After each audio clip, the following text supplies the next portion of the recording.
В конце предыдущей серии мы попрощались с мамой, которая гостила у нас 4 недели. Прощание было трудное, девочки плакали. Либи решила, что если не прощаться с Бакой, то она и не уедет.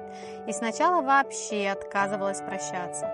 А потом еще очень долго рыдала.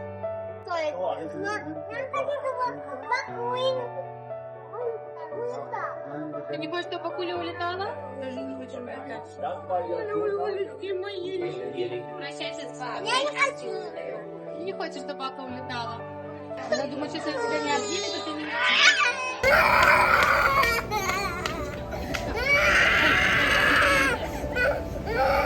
Вообще, эта неделя была непростая, потому что я называю это «мы были между дворными коровами».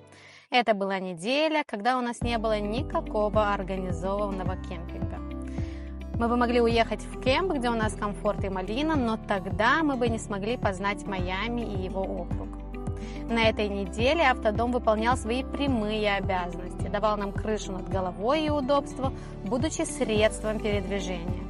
Когда мы находимся в кемпе, Автодом выполняет функцию дома. У него неограниченное количество воды и электроэнергии, и он стоит. В пути, когда мы не в лагере, дом едет. Соответственно, у нас ограниченное количество воды и объем канализации. То есть мы заполняем наш бак водой, и его надо умно расходовать. Также не переполняя бак со сливом. То же самое касается электричества. Когда мы в лагере, электричество без ограничений.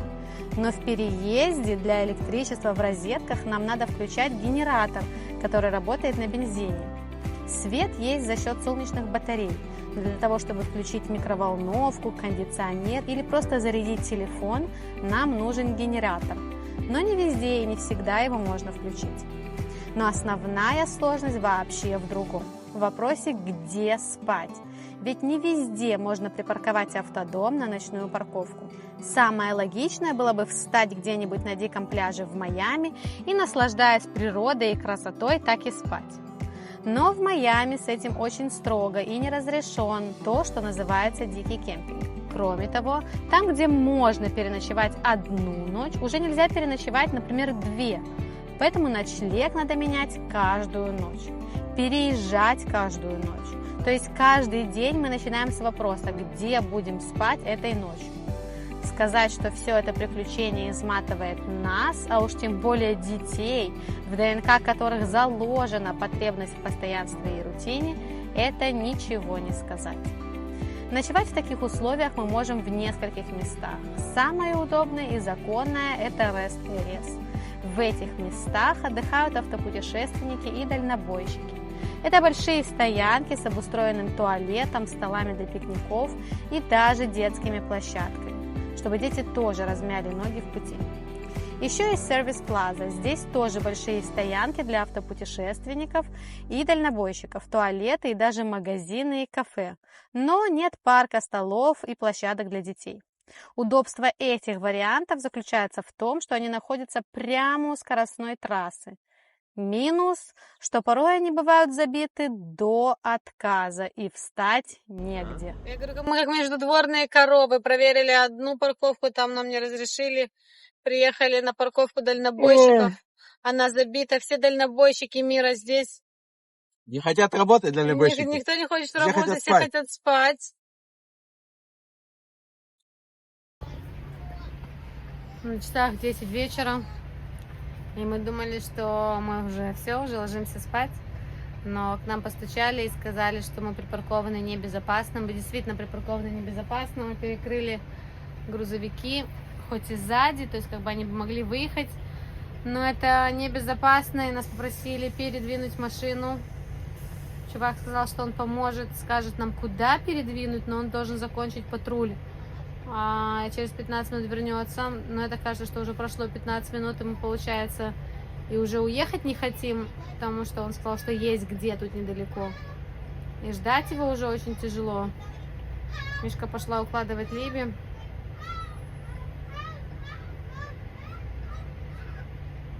Хочется спать. Есть еще приложение Harvest Host, где бизнесы разрешают парковку на их территорию в обмен на поддержку их бизнеса. Например, рестораны. Ресторан предоставляет парковку, а взамен просит, чтобы путешественники позавтракали у них в ресторане. И есть последний вариант, который официально не комментируется законом. То есть источники, которые говорят, что можно, а есть, что нельзя. Это огромные парковки магазинов Walmart. Это огромный универмаг, парковки которого реально огроменные. Магазин закрывается на ночь, а парковка пустует. И Walmart, дай бог им здоровья, уже неоднократно спасал нас в таких ситуациях. Нет, ты посмотри на этого ребенка. Ты посмотри на этого ребенка. Я подъезжаю парковаться, а тут ее ноги. Ну-ка, быстро спать! Быстро спать! Ну ты посмотри на нее, какая мартышка, а? 10:30 ночи, это наше третье место, где мы пытаемся спать. Это приехали в родной и любимый, родимый Walmart.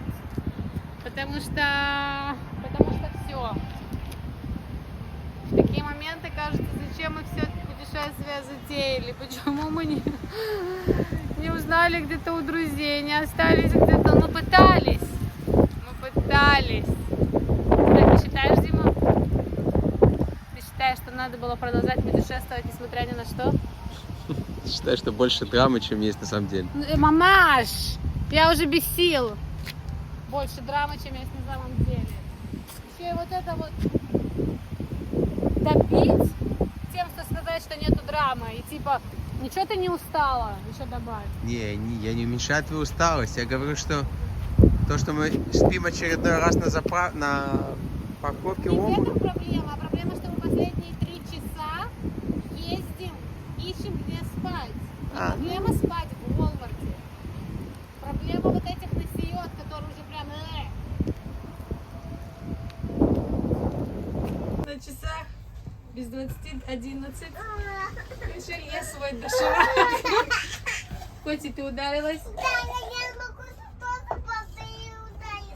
Мишель кушает свой доширак, который так ароматизирует воздух.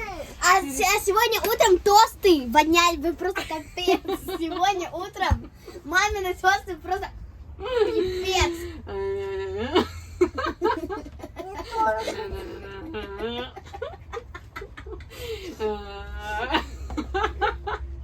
Я просто призываю всех духов, чтобы пришли и очистили воздух этого. Потому что этот доширак.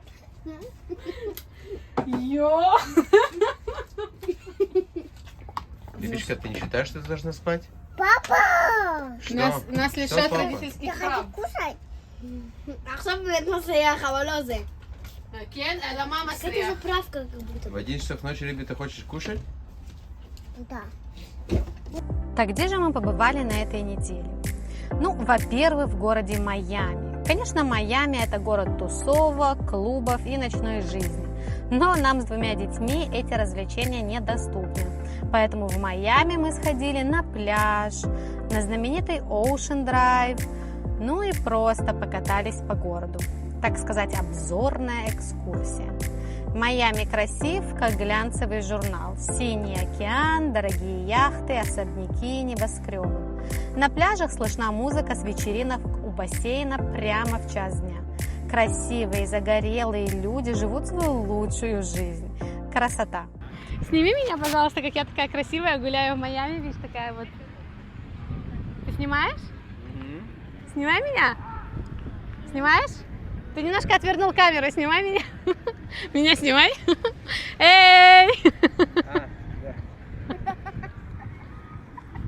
Ну и мы с 2 детьми, которым не нужен красивый Майами, которые устали и хотят домой. Давай, руками.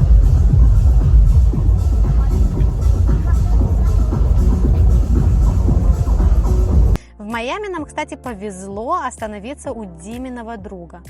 Это человек-легенда. Подполковник в отставке Майки Хартман, бывший командир школы снайперов стрелковой подготовки армии обороны Израиля ЦАХАЛ. Он разработал израильскую доктрину стрельбы и обучил более 500 000 солдат, включая американских военнослужащих. Дима познакомился с этим выдающимся человеком, не побоюсь этого слова, гением, кстати, не в самой армии. Майки, как и Дима, когда-то был солдатом-одиночкой. Через несколько лет после службы Дима был одним из основателей фонда для солдат-одиночек и даже был его директором на протяжении 1,5 лет. Там судьба и свела его с Майки. Мы сели поговорить с Майки и попросили его рассказать о себе. Оставим этот разговор в конце нашей серии. А пока только скажем, как мы благодарны Майке и его жене Рахель за их гостеприимство. Из Майами мы двинулись на север и посетили еще один город – Бока Ратон. Бока Ратон – это город в округе Палм-Бич на побережье Атлантического океана. Название города с испанского можно перевести как «рот кита», но в морской терминологии означает «опасная бухта». До середины 20 века Бока Ратон был довольно тихим и малонаселенным местом с преобладанием сельского хозяйства и небольшого туризма. Все изменилось после Второй мировой войны, когда Флорида начала быстро развиваться как курортный и пенсионный регион. Начиная с 50-х и до 80-х годах во Флориду начали массово переезжать евреи, в первую очередь из Нью-Йорка, Нью-Джерси и Бостона, добившиеся успеха в бизнесе, финансах, праве или медицины. Они искали более теплое место для отдыха или пенсии. Snowbirds, снегоптицы, так в США называют людей, которые проводят зиму на юге, а лето на севере. Среди них было много пожилых еврейских пар и семей, приезжавших сюда на зиму как на дачу. Со временем сформировались сильные еврейские общины, появились синагоги, еврейские школы и культурные центры.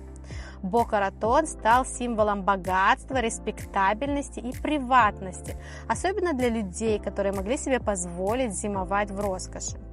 Город по сей день считается одним из самых еврейских городов во Флориде, наряду с Бал-Харбором, Авентурой и Делрей-Бичем. В Боке мы удачно попали в парк Sugar Sand Park, и это настоящая жемчужина Бока Ратон, особенно для семей с детьми. Sugar Sand Park – это большой городской парк, расположенный в самом сердце Бока Ратон. Там есть большая детская площадка, пешеходные велодорожки, карусели, водные аттракционы, которые просто спасение в жару. Даже есть театр, ну а главное – музей, научный интерактивный музей для детей примерно от 5 до 12 лет. Вход в Exploring Museum бесплатный, хотя некоторые мероприятия могут стоить символическую сумму. Короче, если вы в Боке с детьми, это must visit. Обязательно идите туда и можете смело провести там целый день. Ну а из Бока Ратон мы отправились в Орландо. Сейчас мы находимся в Орландо, но об этом городе, нашем лагере и местных развлечениях мы расскажем вам на следующей неделе. Ну что, мы выбираем дом. Из всех домов, что мы видим, в принципе, нам все подходят. Выбираем дом, думаем, где будем пилить и убирать кому-то участок. Кому мы будем стричь газоны. Вот что мы выбираем. А пока знакомьтесь с гостем нашей серии – Майки. Как я уже сказала, подполковник в отставке, бывший командир школы снайперов и стрелковой подготовки армии обороны Израиля. Родился в Мемфисе, штат Теннесси. Затем его семья переехала в Лос-Анджелес. После окончания школы Майки отправился в Израиль, где решил присоединиться к ЦАХАЛ, несмотря на первоначальные планы стать юристом. Служил в армии Израиля около 22 лет, занимая различные должности в пехоте и снайперских подразделениях. What's your story? My story? That's a very broad question. I grew up in LA and went to a Jewish school. And when I was in high school, I saw a movie called Radon Entebbe. And that was a movie about Giborim heroes in 1976 that Chayalim, our best units of IDF, went to Entebbe in Africa and rescued the people out of the airport. It was like the thing, and they made movies about it. It still is the thing. The Radon Entebbe was it. So I remember seeing that, and I said, "Wow, that looks cool. I would love to be. I want to be a gibor. I want to be a hero. I want to be a soldier." And I always had this reoccurring dream in high school because my high school was in the Simon Wiesenthal Museum, the Holocaust Museum. So our high school and the Holocaust Museum were the same one. So the Holocaust was always in your brain as in the 70s, 80s. And I always had this dream that I'm a sniper in the Warsaw Ghetto, and how many Nazis can I kill before they get me? It was like a reoccurring dream. So the first word I learned in Hebrew was salaf, sniper. So in the end, I become in charge of shooting of Israel, and like 85% of all sharpshooters and snipers were Russian-born. Really? I didn't know that. Soviet Union, yeah, for 100%. It was like, if his name was Boris, Alex, or Evgeny, let him be a kala, let him be a sniper, let him be a sharpshooter, because for sure he can shoot. That was like the way we picked them in the end. Wow. It doesn't matter how he shoots. What's his name? Okay. he can shoot well. A lot of us after high school would go away for a year to Israel. Some would go to a kibbutz, some would go to a yeshiva, some would go to university. I very much wanted to be a lawyer. That was the thing. I was going to sell ice to Eskimos. That was going to be my talk to the juries in America. So I really wanted to be a lawyer. And my mom said, I'll send you to Israel for a year to a one-year program in Bar Ilan University, but you have to say you're coming back and you're not joining the army. And I said, no problem. I signed the contract with my mom in the kitchen, and I went to Israel. Like a real contract? Yeah, real contract. She made you sign a contract? Yep, 100%. She knew I was crazy. And when I was in Bar Ilan, I saw soldiers walking around with a galil, which was our infantry weapon back then. And I said, I got to do this. So at the end of the year, I told my mom, hey, I decided to break the contract. I'm not coming back. She said, yes, you are. I said, no, I'm not. She said, yes, you are. I said, no, I'm not. I said, in the end, I'm 18, I can make my own call. She said, you're going to do it yourself. I said, I don't need you. It's done. Didn't talk to her for the next 5 years. Oh, wow. And then I knew I had become a soldier. How do you do it? I don't know anybody. I don't know anything. I don't know the language. So you didn't speak the language? No. You know a few words because I was Jewish. I studied in Jewish school, so I know a few words, but I couldn't have a conversation. Couldn't speak. Yes. I didn't understand. I couldn't read or write it. But simple. And I learned when you look at the American passport that if you volunteer for another army, even if they're friends of Israel, you can lose your American citizenship. So that's a no-no. So you have to be drafted. Okay. So how do you become drafted? You become an Israeli. So I went to become an Oleh Hadash. So I had like dual citizenship. And then I joined the army. So I went to Bakum and I wrote Golani, Golani, Golani, because that's what I wanted. That's the only unit I heard of when I was in America. And I remember my first day in the army. This is 1988, okay? This is the year I was born. You were born in 88? Well, I'm old. I'm very old. I was born in 88. So I remember sitting, the Givati base is in a place called Ksiot. It's by the Egyptian border. And I sat on the sand the first night, and I see the sun going down. And I was what we call Tzionir Hushiving. I was so gung-ho on Israel and the army, and I loved it. It was so beautiful. I said, this is my dream. That was night number one. The next morning, Shavuz Retzach. I'm like, how do I get the hell out? I hate this was a mistake, What was I even thinking? We would go to the range, the shooting range. And that was like my thing, right? So... Did you shoot before? Always. Yeah, I shot in LA. Yeah, but it wasn't even real guns. I shot BB guns and air guns. I had little toothpicks that I would put in my backyard, little hummingbirds I would shoot. I was very good at shooting. I look at my pictures when I was holding a gun back then. That's good. It's kind of like how I built the army. Wow. So it was interesting. But I always had that. Hand-eye coordination, I was always good. Darts, pool, bowling, anything that had to do with hand-eye coordination. Is it a talent or a technique? I think you're born with it. I think you can teach someone to shoot. But to be extremely talented on certain things, you have to have that. You have the hand-eye coordination, or you don't. It's you have to have that. Wow. I got very lucky that they brought the head of the Pikud Darom, the Southern Division, to watch me shoot in Tiunut in boot camp, and it was kind of cool. And then they sent me to sniper school in boot camp, and I got very good at that. So you were the star right away. From Tiranut, they saw that's a potential. My first grouping was the record of Givati. So my first time I ever shot at was the record. No one. It was also not fair because I was in a company of religious Jews, and they all had these very thick glasses, so they couldn't see. And this is before the Russians came. So this is Lifnei Aliyah Shel HaRusim. I only had to go against the Israelis. I didn't have to go against the Russians. If the Russians were there, I would have been out of a problem. But back then, I was big on the small ones. I was very talented against the guys who couldn't see. Yeah. Wow. So back when I was at Tiron, we didn't have makavim. We wouldn't write down the scores. It's all stuff that I built. So we would put a target at 25 meters and a dmut. It would be a silhouette, a large. And then if you hit it, you wouldn't say how many you hit. You would just tell the Somali, he wouldn't even come to see the targets. He would be lying down on the Anoka, which later on became very bad. And we put it at 50. And if you hit 50, you put it at 75. And you would keep on going. And you would just say if you hit it or not how many or what. Yeah. And in the end, my target was at 300, which was the longest, and everyone else was at 50 because I was the only guy moving my target. I was the only one hitting it. So I remember. You still hit it at the 300? Oh, yeah, I can hit 300 standing up with, no, that's 300 is not a hard shot. It's not a hard shot. So that's pretty much my story. No, that's not your story. This is not your story. You are the legend. Yeah. We all know that. Yeah. So this is not your story.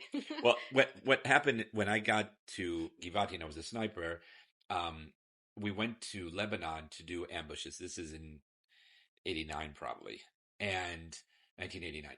And after I finished zeroing my sniper, I helped the guy, and he saw me hit. So my mem says, what did you do? I was like, I don't know. I didn't even know Hebrew too much. He says, well, go do it to the next guy.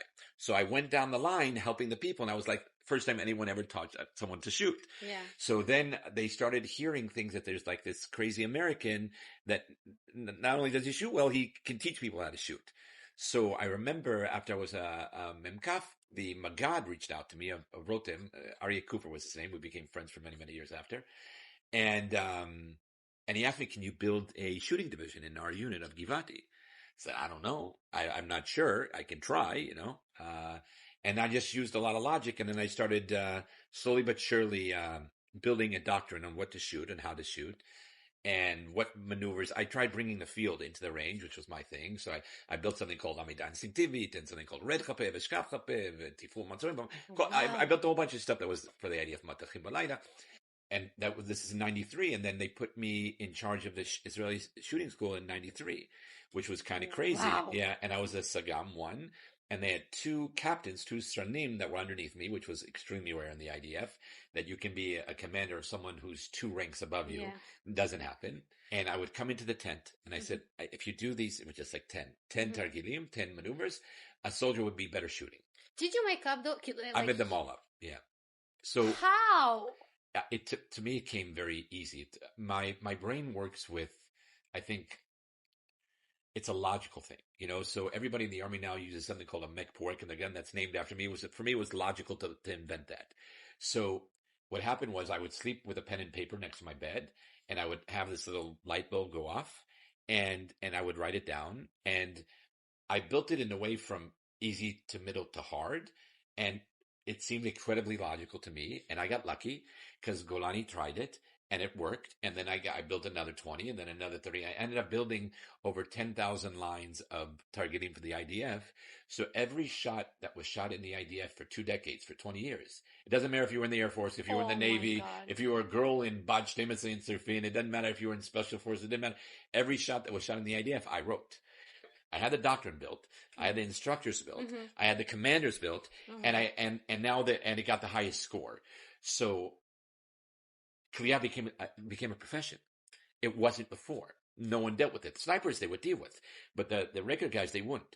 And I moved to South Florida with my family. My wife and children obviously were born in Israel, and we moved here. And I got very fortunate. I invented a conversion kit called the MCK, the micro conversion kit. And I was hoping to sell 10,000 a year, and I got lucky, and I started selling 50 and 75,000, then 100,000, then 150,000, and I ended up selling 600,000 MCKs. It changed my life, changed my family's life, and wow. I was able to retire about a year and 2 months ago, and because God was good to me. And in the last year, I've just been traveling all over the world with my wife and family. So we have 1 month the whole family goes, and then second month just my wife and I, and then third month the whole family. And that's the way we've been all over the world. It's been amazing. And I'm young enough to enjoy my life still. I'm not old with a cane yet. And we'll see what happens in the future. But right now it's trying to help people as much as I can. So I'm trying to be, God was good to me. So we're trying to help. So we go to homeless shelters and we feed them. And we go to police stations, we feed them. We go to old age homes and bring them flowers. So we want to give back a little bit. And you host us. Yeah, no, we're homeless too. Oh, we enjoyed having you guys over. Oh, thank you. Yeah, our home is your home, as we said to you many times. So I think that's what Jews do a lot. Also, we stay together especially when the whole world hates us. So I have But is your life is an American dream or a Jewish dream? My life now? You know, we're Jewish. That's a fact. You know, we wear the Magen David when we leave the house, mezuzot on the walls. Regarding the American dream or the Israeli dream or the Jewish dream, my whole goal was wherever I go, I want to be as good as I can in what I do. Money was never important to me. I always joke that I didn't even know how to open the Tlush Maskort of the army. I never opened them. They come in like this strip envelope. I never opened them in my life. I never knew how to read one. It didn't matter to me. I didn't care. I didn't have any money. I didn't care about money. I lived very poorly. I lived in people's homes. I always joke that every girlfriend that I went out with, it didn't matter if she was pretty. It didn't matter if she was smart. Can I live with you? She said yes. That was the only request that I really needed. And I lived in 14 different houses in Israel, in different homes. So I just moved around all the time. And that was the only thing I really needed was a place to sleep. And I was in the army all the time anyway, so it really didn't matter. I don't know if it's the American dream or the Jewish dream, but it's definitely my dream. So for me, when you're a father, a parent, you really more worry about your children than you do yourself. You just want to give them more than you had. And I had a terrible family. You know, I haven't spoken to my father. He's like on his deathbed. He never even met my wife, never met my kids. My mother I don't speak to for 30 years. My sister I haven't seen in 30 years. So when the divorce happened, it was a very, very bad divorce. It was a violent divorce. So I was never close to my family. One of the reasons I love the IDF is they have a great word in Hebrew, a great word in the IDF. It's called achi, my brother. And I use that a lot because when you teach 500,000 people and everyone knows you, you don't remember their name. You know, you get out of sensitive situations by using the word ach. So, and in my world, it meant even more because it was my brother. They were my family. So in my wedding, I didn't have any family members. They were but I had tables with red flowers for the Sanchanim guys, the brown flowers for the Golani guys. That's what my wedding was. I didn't have one family member there. That's what it was they're all the generals now of the IDF, but those are all my guys. So when I left the army, even one of the things that I loved other than shooting and girls was Chaylim Bodedim. So I loved the lone soldier thing. So the IDF back in the 80s was not very sensitive to a lone soldier. The Tash wasn't developed. Yeah. And all they would do, they would give you magavot and shampoo. Wow. That's all you generous. got. It was like you would. Generous. What are they trying to say? That I'm masriach, I smell? Is that the reason I'm always getting the magavot and shampoo? I didn't have a bed, so we would use the magavot as a mattress. So we had something called a parent day in boot camp. So your parents come and the kids they paint themselves in the colors of the unit, and you have in the music in the background of your song, the Himnon Shel Givati, and you're painting yourself purple and white, and your mifagdim are your chakim ba'avir to give the format, and you run through this ashan, this purple white smoke, and you run into your abba, your parents that are waiting for you on the shlucha, on the little mountain. And I'm running like a fucking idiot through this smoke, and you run to nothing. You know, it's like there's no one there on the other side. So my sama said to me and another guy from Tzarfat, he was the magis, I was at Tzaraf. He says, put on your vest, your helmet, you're doing patrol. So in my Yom HaWim, all we did was patrolling, and all my friends are sitting with their parents eating. How sensitive. They wouldn't even look at me because they felt so bad, right? You know, not only did they screw him that he doesn't have parents, but in their logical brain, why should someone who has a parent do guard duty? So that's, it wasn't, they were just mean, but there was logic in their meanness. And I said to myself, I was 4 months in the army. Back then, Tirunut was 6 months. I'm going to change that. I don't know how, but I'm going to change that for Chaylim Bodedim on Yom HaWim. And I was nobody. I was nothing. I was at Sanat, but I wasn't anything yet famous. And I came back to Memkaf, and I remember going to the Magad. I said, listen, every Yom HaWim, which is like every 3 months, I'm taking all the lone soldiers, I'm putting them in a room, and I'm talking to them how to get this maslul, how to get through the army, how to finish your masakumta, how to finish your maslul, how to get to course makim. And I brought them in, and I would give them a motivation talk. And I did this every year, and then slowly we started developing. There was a yeshuv, a city called Meitar in the south, and they kind of like adopted us, and then they would give us presents. Not to me, so we would give them out to the lone soldiers during boot camp. And then I did this until I went to officer school, and then when I became the head of the entire army of shooting in '93, I started doing it in all the bases. So I would go in every Yom HaWim, and I would go and give these talks to all the bases. And then I said, okay, I'm always giving lectures to Makim NCOs and to officers. In my lecture about shooting, I'm going to mix in some stuff about Chaylim Bodedim, on how do you take care of them? What do you do? What are the sensitive things? Holidays and how you deal with that. And then I said, okay, what can I do now? Let's take the Chaylim Bodedim out of the base on the Yom Urim. We started taking them out. And we would do what we call a Yom Kef. We would take them to the beach. We would take them bowling. We would take them to movies. And so you would pull them out. And then you would ask a lone soldier after his 3 years, what was your best day in the army? Yom Urim Sheni. Yeah, then we changed the whole world. I don't even know if they still do it. I have no idea since I left. And then after the army, I even got into something called Keren Eseg, which is a foundation that gives milgot l'chaylim bodedim. And I was one of the first people there. The Zug, unbelievable people from Canada, Jerry Schwartz and Heather Reisman, they gave like $20 million. They came to my base in Mid-Canada and they said to me, what do you think we should do? And I threw out that idea and we gibush. So I've been on the board of directors since. So and we give anywhere between 100 and 130 scholarships to Chaylim Bodedim every year. I know my husband is from Eseg. Yeah, wow. I know your husband from the army, but I also know him from Eseg, and I actually interviewed him for Eseg to get the scholarship. Oh, wow. So the perfect world in my world, we're like a circle. We should be a circle, and the guy in front of you, you take care of him. And the guy in front of him, he takes care of, and the guy behind you takes care of you. If we mentally knew that someone has our back, someone's going to take care of us, it would be easier for us to give. But because we're so worried that no one has our back, we have to worry about ourselves and the closest ones to us, whether it's the family or friends, and we don't give a shit about anyone else. So now the strongest survives, and that whole mentality is very much not the way I live. I don't want to live that way. So what's your message to the world? Wow. Try to not worry about things you can't control, and worry about what you can control. I think the thing that changed me was a to-do list.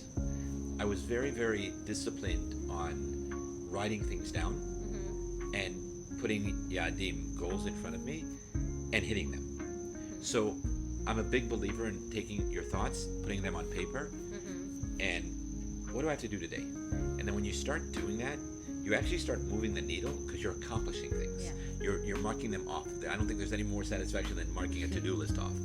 And I think just trying to be a good person. I think caring about people makes life a lot more healthy, makes it's a better journey, right? We're all in here for a short period of time, right? It's a finite amount of time. We're gonna all not be here soon. So the question is, what did you do in that time? Were you a positive influence in someone's life, your friends, your families, your employees, your whatever? The whole idea. Yeah, or the whole idea. Yeah. Why not to go big? Yeah, well, with that, I also had a dream. I had a dream to be a sniper, then I had a dream to be a Luftwaffe, then I had a dream to be an officer in charge of the IDF and the shooting.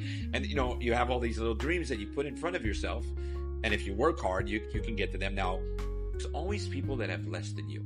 So instead of looking at the other guy's shit, that it's always greener, that someone has more than you, concentrate on the people that have less than you and see how fortunate you are.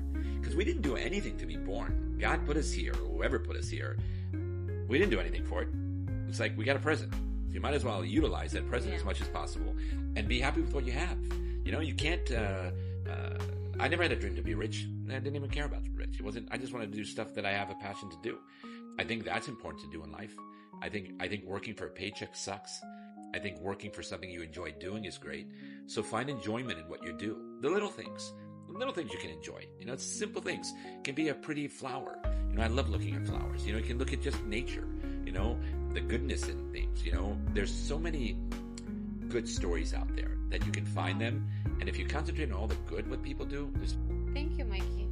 My pleasure. I'm glad you guys came. Today when he was in the pool and I saw the way he looks, I didn't like the fact that his body looks much, much, much better than mine. Didn't like that. That's genetic. Yeah, I know. I can shoot better than him. I don't give a shit if he's Russian or not Russian or Moldavian or low Moldavian. I can tell you better. He actually says he shoots pretty well. I don't give a shit how good he shoots. Every time we go to like a park or something like that, he wins us something. Yep. So he is a good shooter. Luna Park was how I went with all the girls. I get the bubot. Yeah.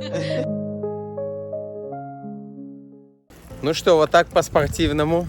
Вечерняя прогулка. Мы с вами прощаемся. Увидимся через неделю. Пока!